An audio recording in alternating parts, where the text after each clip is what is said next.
In 2015, 4 years into Syria's brutal civil war, the United States gave its backing to the Syrian Democratic Forces, or SDF. It's made up of around 60,000 fighters and is spearheaded by the Kurdish YPG militia. With US aid and training, the SDF took on ISIS, which had established a stronghold in the war-torn country. By March this year, the SDF had successfully driven ISIS from its last patch of territory. No Daesh, no Daesh. The Kurds now control about a quarter of north and eastern Syria, and they want autonomy. But neighbouring Turkey considers the Kurdish forces a terrorist insurgency. That country has a large Kurdish minority and is wary of separatism. We want to bring our soldiers back home, and that's what we're doing. Washington's decision to withdraw US troops paves the way for Turkey to drive the Kurdish militia away from the border. The Kurds have called Washington's surprise decision a stab in the back, and even Trump's fiercest defenders are savaging the move. This impulsive decision by the president has undone all the gains we've made, thrown the region into further chaos. Iran is licking their chops. Martin Chulov is the Guardian's Middle East correspondent. He joins me now from Beirut. Martin, what is the current status of Islamic State, and what effect is this decision by Donald Trump likely to have on them?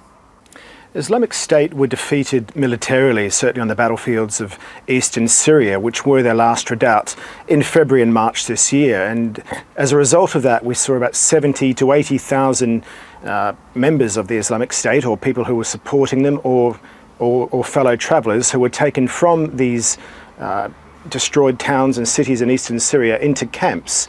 There they remain. They've been protected by Kurdish forces throughout this year, and there are repeated reports that many of them are trying to use these camps to regroup and to reorganise. There are parts of the camps that are off limits. There have been centres of indoctrination, radicalisation. There are parts where the camp guards simply will not go, and they're seen as being quite a lightning rod for what could be a resurgent ISIS insurgency, not just in Iraq this time, but on both sides of the border, in Syria as well. The analysis, even from Republicans who would normally support Trump, is that the move by the US would benefit, along with Islamic State, Russia, Iran and the president of Syria, Bashar al-Assad. Why is that? Northeastern Syria has been a Kurdish enclave for many years now, but particularly in the last 6, when the Americans have allied with the Kurds, in the last 4 in particular, the Kurds have taken quite some prominence. They've been using that arena to amplify their ambitions elsewhere, particularly vis-a-vis their ongoing insurgency with Turkey across the border. If they were to move, or if they were to be diminished, then that would open up what is a very strategic part of the Middle East for other interests. The Iranians, for example, are very keen to use northeastern Syria to further their ambitions vis-a-vis getting to the Mediterranean Sea. If the Kurds are out of the way, it would be much easier for them to do so.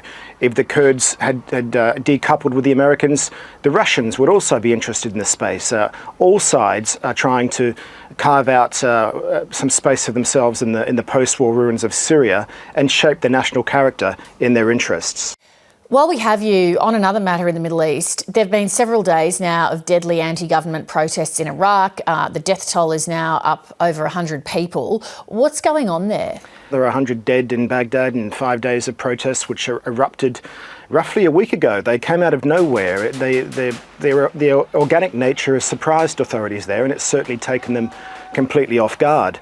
And what we've seen is large numbers of disaffected youth taking to the streets, complaining about services, complaining about the lack of reforms, complaining about widespread corruption all through Iraq, which has pilfered literally hundreds of billions of dollars in the last 15 years. Iraq is a wealthy country, but you wouldn't know it by looking at the services on the streets there. And people of the country, particularly young unemployed youth, are saying we've had enough and we need to do something about this. And are these protests gathering momentum, or do they seem to be petering out? In the last couple of days, they haven't had the impetus that they had early on, but There have been tens of thousands of people taken to the streets in Baghdad, in the southern cities of Basra and Nasiriyah and elsewhere, and they have rattled the central government. There have been widespread curfews across the country. The internet has been stopped because it's been seen as a means of organising and mobilising people. And it doesn't appear that these protests are going away at any point soon. They may ebb and flow, but the current that has been unleashed is very significant in Iraq. Martin Chulov, thanks very much for your time today. You're welcome. Hi, I'm Lee Sales. Thanks for watching this story. If you'd like to watch more of 730's stories, they are on the left of your screen. And tap on the button below to subscribe and get the latest from ABC News.